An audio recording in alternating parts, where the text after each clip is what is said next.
Hey, welcome to episode 9. We are kicking off this episode with a question from my Instagram DMs. Hey Ashley, I'm female, almost 40, in a monogamous marriage, same man for 20 years, and I haven't had an orgasm that I'm aware of. I've started solo play with a vibrator for the first time. It's been a bit appalling to me before, and I'm also using the vibrator with my husband too. I feel like it's almost something, but I just can't get there. Or maybe the almost is it. It's like a hurdle I can't get over or something. I just don't know what to expect or how to get over this block. It's been best with my husband plus vibrator, but I feel like I need to do the work myself to figure out exactly what works best. Any advice? This is an amazing question. I'm so glad that she asked it. Now, there are a lot of women who have never climaxed, or who aren't sure if they've climaxed, or who've maybe orgasmed a couple times but can't get there consistently, or don't really know how they got there in the first place.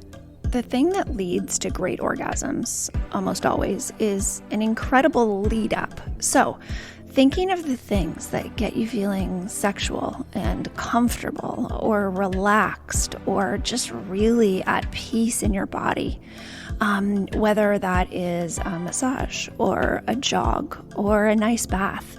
Also, reading or watching or listening to something sexy beforehand can start getting you in the mood, like getting you physiologically moving in that direction.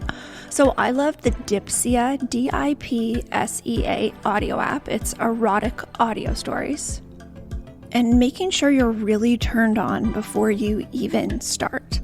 I would say when you're with your partner or you're on your own, most of the time just go in like it's an exploratory adventure. Don't expect to get to climax. If you want to work on really pushing the limit, try to see how turned on you can get before you get in the bedroom. And this can be a good trick, even if you climax wonderfully, regularly. How turned on can you get before you even get your clothes off? How good would it feel to be holding back from climaxing instead of really pushing to get there? That is your Keeping It Hot homework of the week. How turned on can you get without having sex?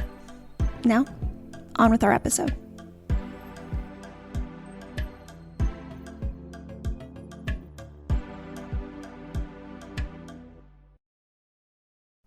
This episode is brought to you by Splash Blanket. One of the sexiest things about a man, in my opinion, is his ability to be a responsible ejaculator. Want to hear how I think pulling out can lead to more and better sex? Listen on.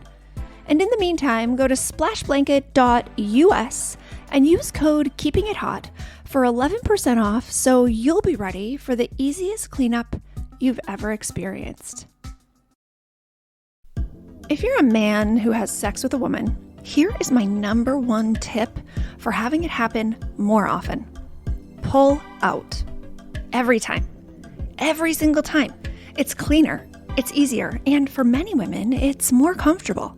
But ask your honey to see what she prefers. If she does prefer to have no dripping or wetness afterwards, make this a regular part of your practice. It's so much easier to say yes the next time when going back into regular life is easy after a great romp in the bedroom. Splash Blanket makes cleanup a breeze. You can use it to wipe off yourself or your partner, and it'll hold up to a liter of fluid. Scoop it up and take it directly to the washing machine. Throw in items of a similar color, and boom, you're already on your way to your next bedroom rendezvous. Grab yours at splashblanket.us and use code KEEPINGITHOT for 11% off. Got lube? Or at the very least, do you have an opinion on lube? I used to think it was sticky, messy, and plain unnecessary. That is, until I tried Coconut. Back in 2020, I received my first 3-pack of Coconut.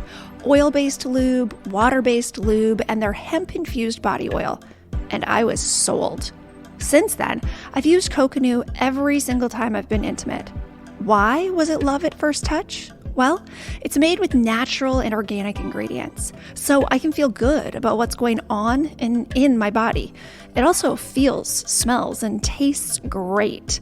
I have really sensitive skin, so I was worried about how my body would react, but honestly, it leaves my vagina feeling better, like more moisturized and more balanced. Go to coconut.com and use code KEEPINGITHOT for 15% off. That's coconut.com. Hey, Canadian listeners. Would you like some coconut too? You can go to keepingithot.ca and use code KEEPINGITHOT to get 15% off. That's keepingithot.ca.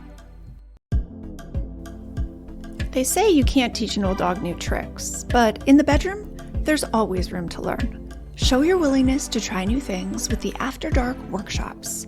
They're private, recorded, guided pleasure practices from trained tantric coaches and sex therapists. Go to keepingithot.com for our single workshops and bundles. Topics include oral and manual for him, oral and manual for her, intro to dirty talk, intro to squirting, secrets of female pleasure, control your ejaculation masterclass for men, and more. Workshops start at $25. It's the cheapest and sexiest date night you can get. Check out the After Dark workshops at keepingithot.com. Have you ever heard of a yoni egg? First of all, yoni is the Sanskrit word that means vulva, vagina, or womb, just so you know. So what's the deal with crystal yoni eggs? It may sound a little woo to put a crystal in your vagina, but we're here for the woo, if it works. Yoni Pleasure Palace was started almost 10 years ago by sex educator Rosie Rees after she had an incredible experience with a jade egg while she was at a training retreat. Rosie experienced sensation inside her vagina that she had never felt before and was able to experience deep vaginal orgasms for the first time.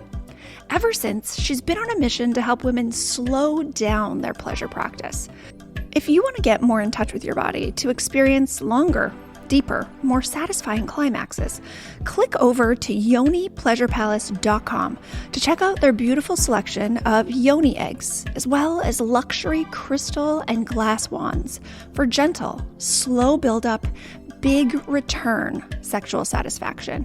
Check out YoniPleasurePalace.com and use code KEEPINGITHOT for 11% off. I'm really excited because today we're going to be talking to one of my couples who came to the Banff retreat, Shauna and Richard. They're going to be on with us to tell you why the heck they booked a vacation with some chick they found on Instagram. This community that's come together over the past couple of years, because I just started sharing some basic ass sex advice. Actually, in my stories, I shared it a few years ago. And then one of my friends who's a psychic, Katie, you guys hear me talk about Katie a lot here because when you have a dear friend who's psychic, it is the most incredibly delicious combination for a friend. But she said, hey, that video that you made about on your stories, that video you made on your stories about what time of day people should have sex, she goes, that changed my marriage. I guess she and her husband had just been going to bed each night going like, is it going to happen tonight? I could not deal with the pressure if I went to bed, got into bed with someone, and I was like, do they want sex? Do I want sex? But I have a lot of things going at all times, and my brain is a very busy place to be, but I have no capacity. I have no space in my bandwidth to wonder about sex. No, I would rather put my creativity into having great sex, or I would rather put my creativity and energy into figuring out how to manage our days and our responsibilities so that I wanted to have sex more often. That's where I would put that energy. If the person is in your vicinity and speaks English, you shouldn't be wondering anything, or speaks the same language as you. You shouldn't be wondering anything. Asking people questions about what they prefer instead of just assuming is such a gift. It's such a gift. And when we get clearer and more practiced on asking the easy things, then we can ask the harder things. Then we can ask the things that our partner doesn't even really know the answer to, right? we asked them, they would have to take a minute and go, wow, I've never considered it that way. Okay, here's what I think, or I'm going to need a little time to think about that. I really believe the first 30 or 40 years of our lives is like taking our true selves and just like packing like paper mache and some wet sand and a little bit of concrete here, just maybe a little bit. Maybe we just need to like chip through it or around it over our real selves. And our job is to figure out, hey, that doesn't stay. That doesn't fit. That's my grandpa's idea. He was great, but that's not my idea. No, I don't need to do that. One of the exercises that I did with my coach, Kathy, at one of my last retreats was this exercise to take a look at your mom's money story, your dad's money story. I've done that before. I've done that in a lot of like money mindset type things and like, law of attraction, metaphysics, like just lots of meditation type self-help business books. I've looked at that before. But then she said, now look at your dad's parents' money stories. Do you know those? Yeah, I did immediately. Even for my grandfather, who I'd never met, I still knew when I asked myself what he was like with money. And then the other side too, my mom's parents, I wrote down what their money story was. And then I had a clearer picture of why I believe the way I do. So now I want you to ask yourself, okay, what was your mom's sex story? And what was your dad's sex story? And what about their grandparents? In so many of our families, the grandparents' first child was born like just a few months after they were married, what they were very much rushed into. I think that shame around finding out that you're having sex because there's actually a pregnancy, that really sticks in a family. That's what I mean by your parents' sex stories, like how they talked about it or didn't talk about it, or the feeling, like the vibe you got from them.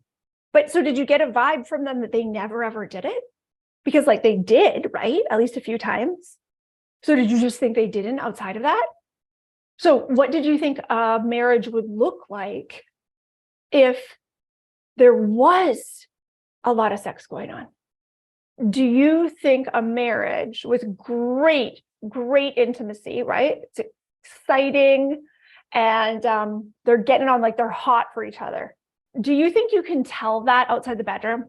Do you think that like you can see a couple at a restaurant or somewhere and know, whew, yeah, they're hot for each other? Or even like at a sports picnic or something, even if they're not being like really touchy-feely, but they're just, what do you see from them? What do you equate to having a really vibrant sex life? What kind of behavior outside? I am so happy to introduce you today to Richard and Shauna. They came to my Keeping It Hot couples retreat in Banff, Alberta in December 2022.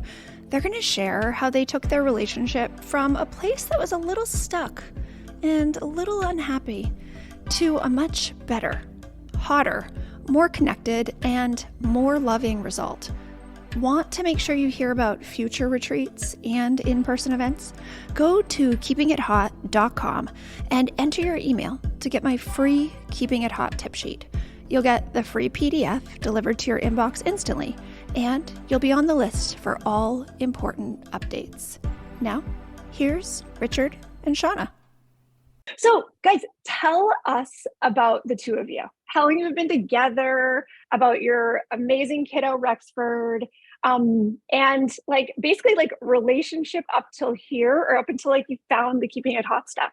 Well, we've been married 16 years in January. We had Rexford about 5 years ago now. So we started a little bit later to have kids, just until we were settled, had a house, been traveling, doing all of that stuff.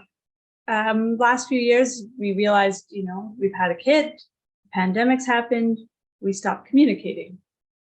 Then in the springtime, I started saying, nope, we're not doing this anymore. We're going to start talking. We're going to start making sure we know we're on the same page instead of leaving everything unsaid, and doing all the different steps that we needed to. And then Richard found you on Instagram, I think. Yeah, the one story that you did about the sex blanket caught my eye, because we had a blanket on our bed for years, sitting at the end of the bed, and Shauna said it was for the cat to sleep on. And I immediately said, Shauna, we're doing this wrong. This is not what it's for.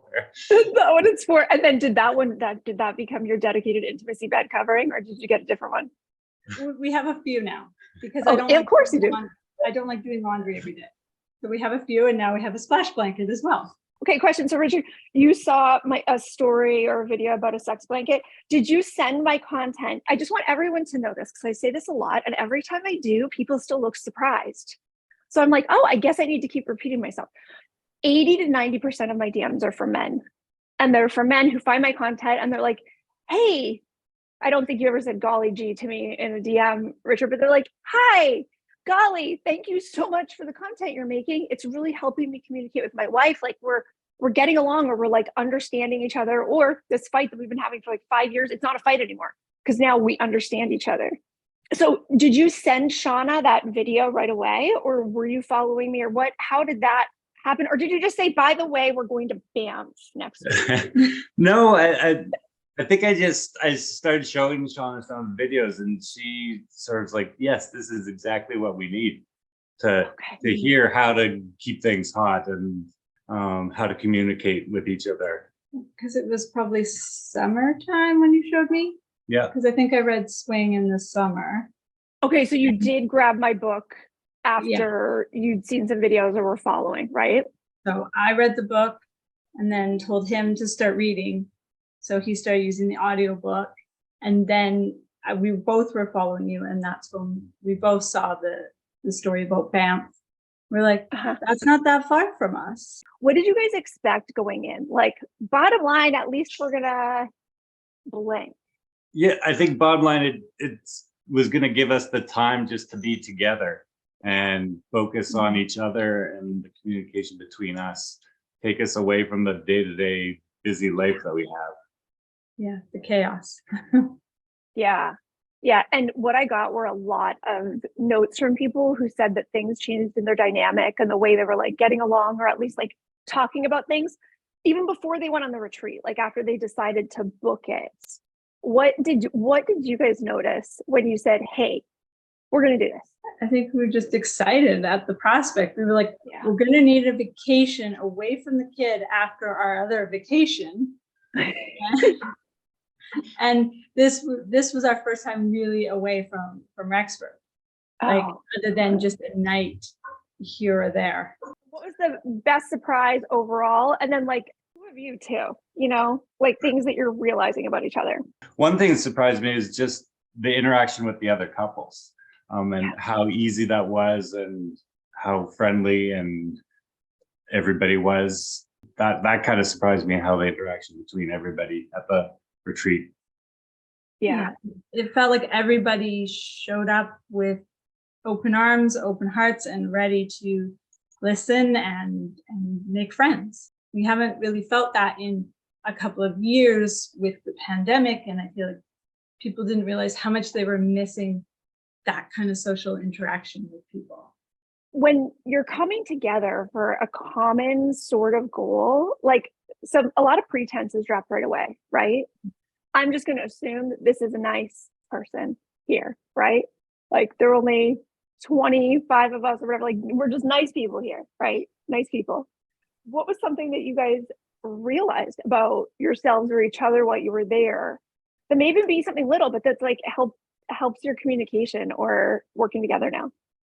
Well, I learned that we can communicate in an effective way, especially in the bedroom. That really, like the After Darks really helped with that a lot. Yeah. And what was it during the After Darks? Was it like the prompts from Zoe? Because Zoe, of course, was our After Dark leader. Mm-hmm. Was it the prompts to like say, like, does this feel better? Does that feel better? What was it? Or what was it that kind of opened it up? I think she had sort of a calming voice, and you just followed the direction. I mean, some of her words made you giggle or laugh, but that's bringing a lightheartedness into the bedroom. It's not meant to be serious in there. I feel like who doesn't want some instruction or new techniques in the bedroom? So it was really good. We had done the For Him before we had come to Banff, so we kind of knew what to expect. Who doesn't want a how-to? Like, there isn't really, you don't right. Besides, you don't get lessons. The only places we can look is like porn to go, wait, how does that happen? Right. That's one of the reasons that one of the most requested After Dark topic is intro to squirting. Right. Because it's this thing that some people see or they hear about, or maybe have had happen by accident. And they're like, but wait, like, how does that work? Right. So that's one of the things, so that we can have just a more neutral way to like learn some of these things. Like, I don't know if I told you, but I have this vision, like, what if After Darks could be like the Peloton of adult sex ed? And you're like, oh yeah, we always do Elisa's classes on Mondays. Oh yeah, we never miss them. Yeah, I think they're great. Like, super helpful. I'm always up for learning something new. So right, and just trying. A lot of people are worried to set a precedent with their partner. Like, if they say yes to this, then it's this slippery slope to all these things that their partner really wants, but they're not willing to do. Have you guys ever been through that, had that like tug of war, and have anything to offer? I mean, I know people that do focus on that. That's not something I really worry about, because I'm always willing to try something new, whether it be new sport or new food or new sex position. I'm fine with it. And I always feel like Richard's up for the same. So I don't really feel like we go in with any expectation that this is going to lead to crazy bondage or something. Right. Because what I saw in you guys, and what I can feel like from the beginning, is like, if there's anybody in the room who's going to understand how you're feeling in the moment, it's Richard, Shauna, and vice versa. Like, you guys are tuned into each other, you know? Yeah. And I think it's when people don't have that connection and that like, no, we're good. Like, there's some of these things out here that like are a little unruly that we need to like figure out, right? Okay. But like, no, we are good. Like, the trust, the understanding, the like direction, like this kind of the shared direction is something that I kind of feel from you guys. Then there's enough trust and goodwill there to say, let's try. And after we try it, we get to have a conversation about what we liked and what we didn't, right? Yeah. And no one's going to go, but you said you were going to do this, right? Or there's no room for that in fun sex. The thing that I think a lot of people are looking for or thinking they should have is like this rip your clothes off, like it's almost like angry sex, like the passionate sex, okay? And that just, you see, you know, you're so attracted to your partner, you just jump their bones. Okay.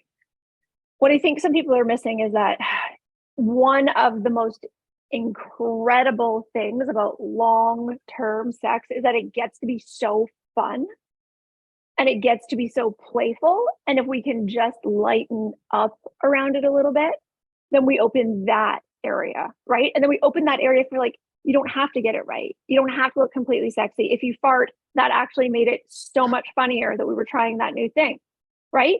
Like a lot of people are still scared. Like, what do I look like naked? What do I smell like? Am I going to fart? Right? Like, what are any things that you guys have found around that to just like be comfortable with each other? Or was that something that was always there? No, I don't think it was always there. That's something we've been working on in the last year or so, is being more comfortable in the bedroom with each other. And I think that started with the communication, talking about what we wanted in the bedroom. Yeah.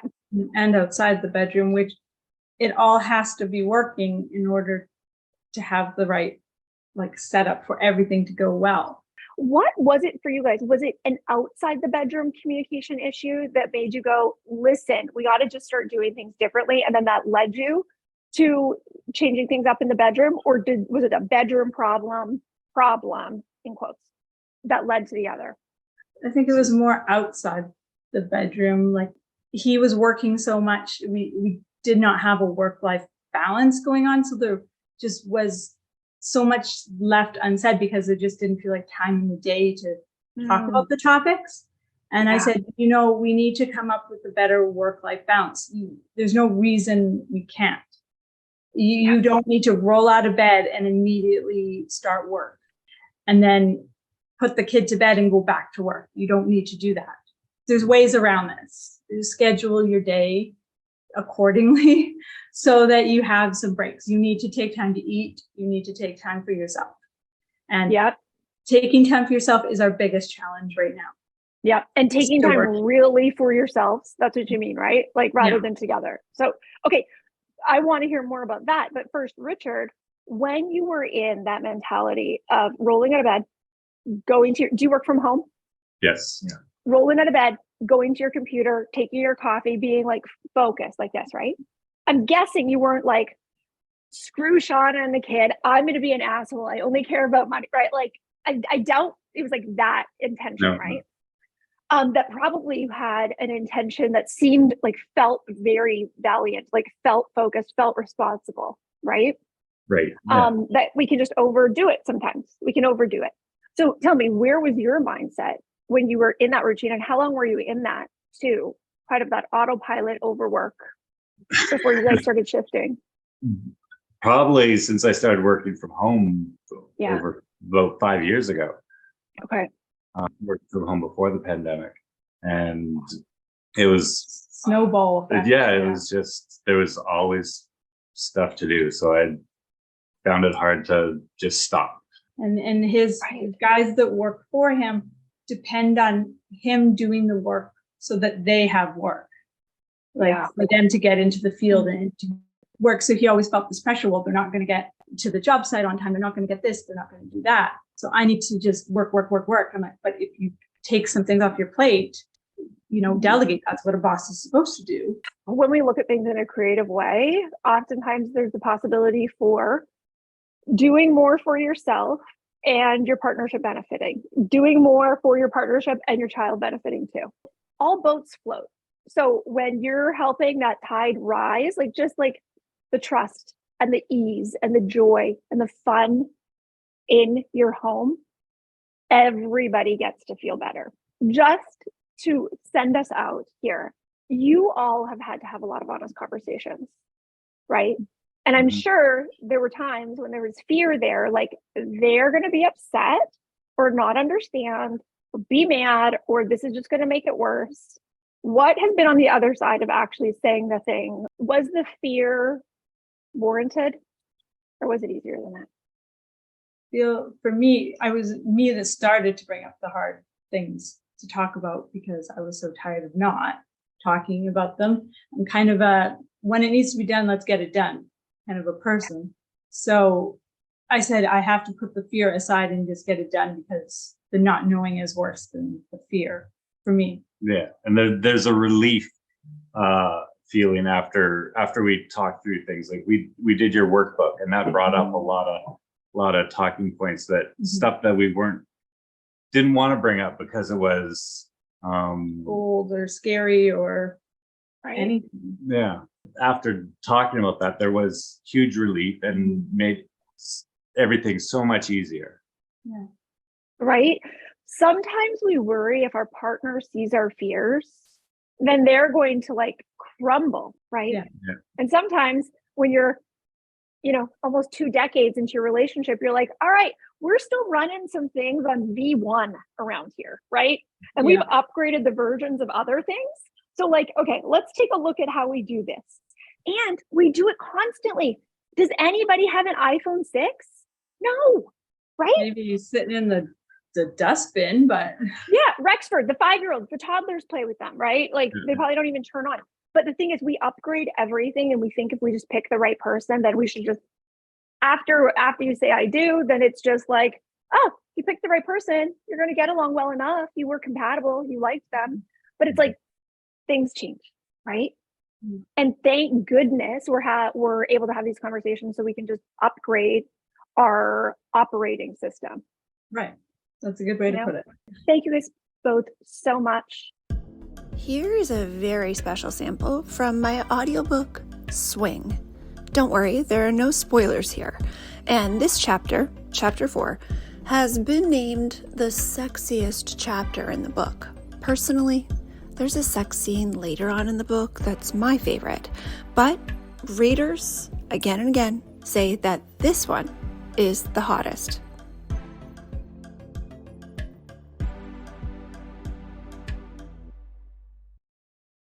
On the drive down to the club, we were jittery, equal parts eager and skeptical. We made our way down to South Street, Philly, found parking, and then set off on foot in the direction of the address that had been emailed to us. As we passed people walking on the street, I felt nervous. Would they know where we were going? Would they wonder why I was wearing a trench coat? Did I look like a flasher? At last, we saw the fake sign the email had told us to look for. Senor Rattler's Cantina. We paused, looked up, and each took a deep breath. Okay, let's do this, Manny said. We stepped inside the building we had looked at online for months.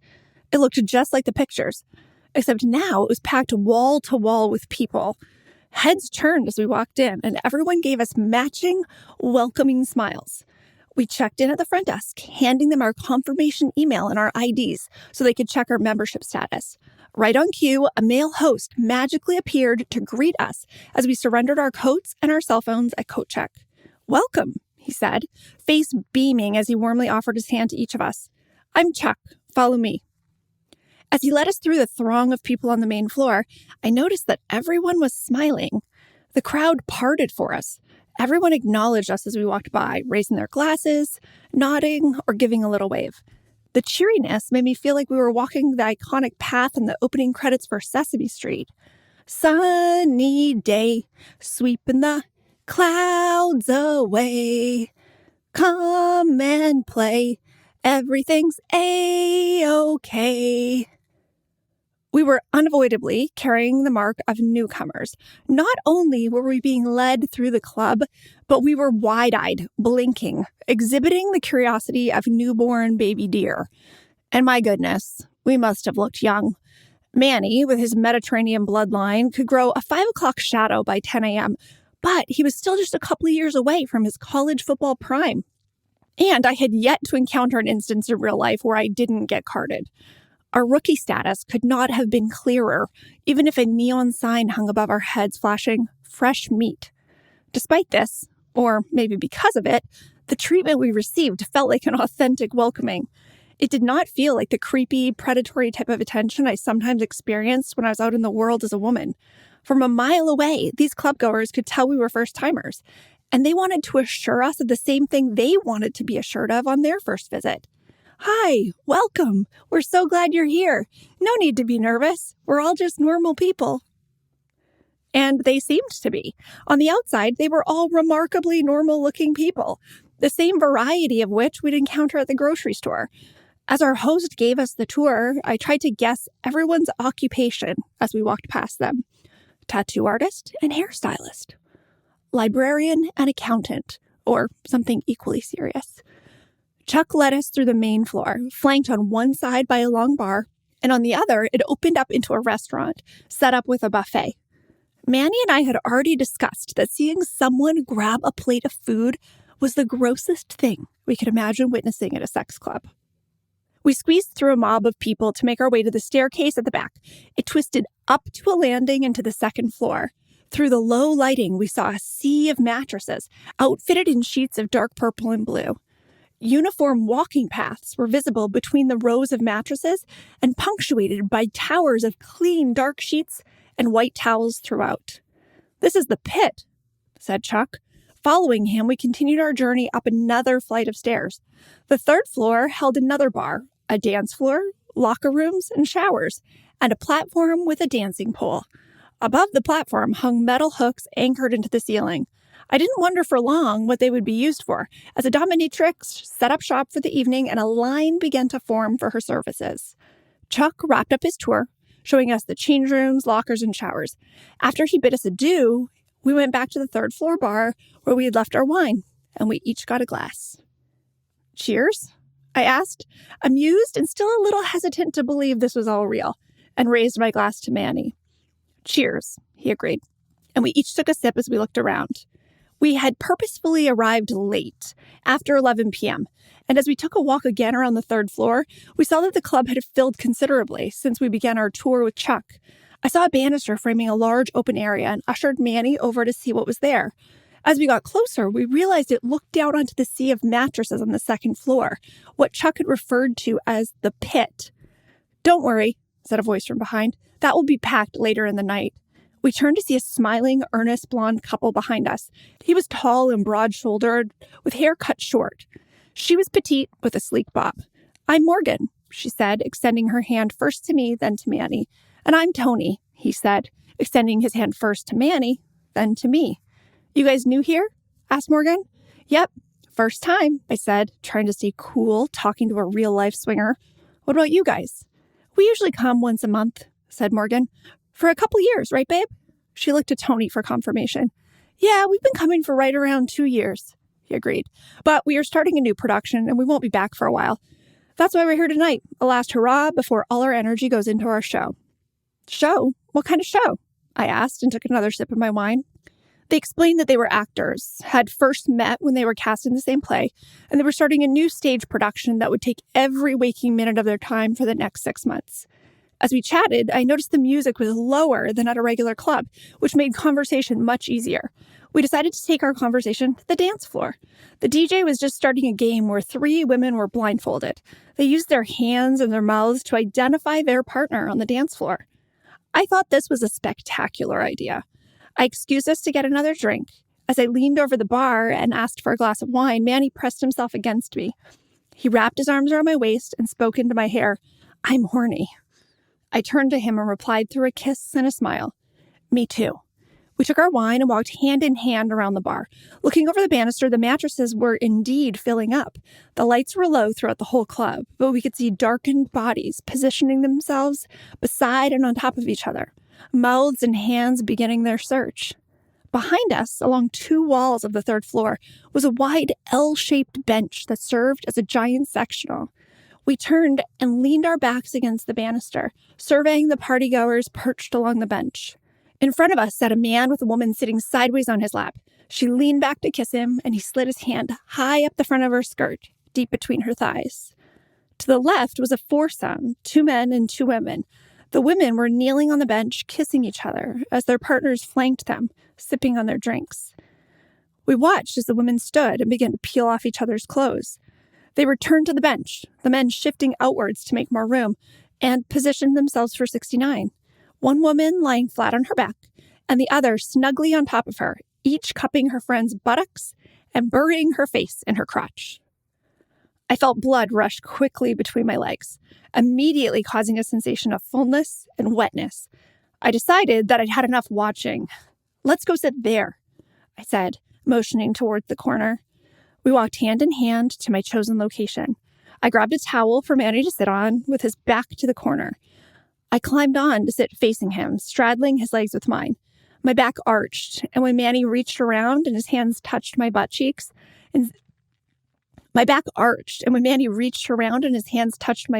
instead of my skirt, my suspicion was confirmed. My ass was visible to the whole club. As I kissed him firmly, he squeezed and ran his hands up my back, flipping my skirt up completely. I kissed him harder. Out of the corner of my eye, I saw the actors, Tony and Morgan, sit down to our left. They motioned for us to join them. I shook my head and mouthed a no thanks, and they replied with a no problem. I felt Manny hard between my legs, and I rubbed against him as we kissed. He ran his lips down my neck, and to my right I saw the 69ing women had reconfigured with their partners, and now the men were in on the action, each of them going down on one of the women. With Manny's face in my boobs, I whispered to him, "I'm going down on you." I slid off him and between his legs. I knelt, white stockings on the floor, and undid his belt and pants. He propped himself up slightly so I could move them low enough to access his already hard penis. I swirled my tongue around the tip and looked up at him as I took it in my mouth. He looked down at me and scanned the room. As I slid my mouth up and down on his shaft, I gave him a sly smile. I knew the visual and physical stimulation was enough to make him nearly lose his mind. "Get on top of me," he offered. I giggled as I stood up, dizzy from the excitement. I turned around, reached behind me, and pulled my thong to the side. Manny licked his fingers and reached around the front to put them inside me. I leaned into him, laying my back against his chest. He fingered me as he kissed my neck, and I looked out at the dance floor. On the spanking platform, a woman fingered herself as her handcuffed husband was flogged by the masked dominatrix. Beside us, the foursome were now having sex from behind as the women kissed and fondled each other's breasts. Tony was fingering Morgan and licking her clit, and she looked like she was about to climax. And then I realized, so was I. "I'm close," I whispered. Upon hearing this, Manny steadied the rhythm of his palm on my clitoris, keeping his fingers inside me. I closed my eyes, needing to focus on the building heat and intensity in my body and block out everything in my gaze. My body clenched, every muscle tight, as my orgasm exploded like a volcano, sending torrid streaks up my chest and over my ears. I stretched back, my cheek against Manny's, and told him I was coming.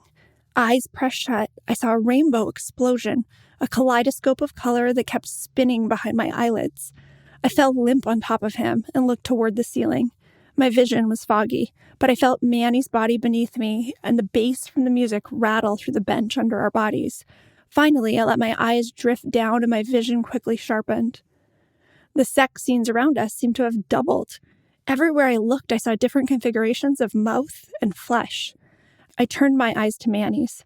"I want you inside me, now," I insisted. I put my fingers in my mouth, scooping saliva to stroke down his penis. I positioned myself and took him inside me, lowering until my glutes pressed against him, spreading to his hip bones. He grasped my waist, fingers on my abdomen, and each thumb lateral of my spine, allowing me to feel the contraction of my back extensors under his thumbs as I arched back and forth on top of him. I rose to my toes and pressed my hands on my knees, my arms pressing my breasts together as I rode him, all the while continuing to watch the scene in front of me unfold. This episode is coming to an end, and I don't want it to finish before you take action. Take a screenshot of this episode and text it to your spouse. Let them know you're thinking of them and how you can better your relationship. If you both need a little hand-holding, grab Keeping It Hot, the workbook, for fun, low-pressure conversation starters to get to know each other on a whole new level. Or if you want to rip the Band-Aid off, if you want your dynamic with your partner to take a leap forward while you also dig deeper and fast, read Swing. The audiobook is on Audible, and I narrate it. You can also request the paperback or the ebook from your local library. Whatever action you decide to take, be proud. It takes courage to move the plot of your story forward, even just a little bit, and small steps every day really do add up. Keeping It Hot with Ashley Renard is a production of Manitoba Woman Media, produced by Elizabeth Krause. Original music by Echo Drop. Production assistance by Lauren Petraglia.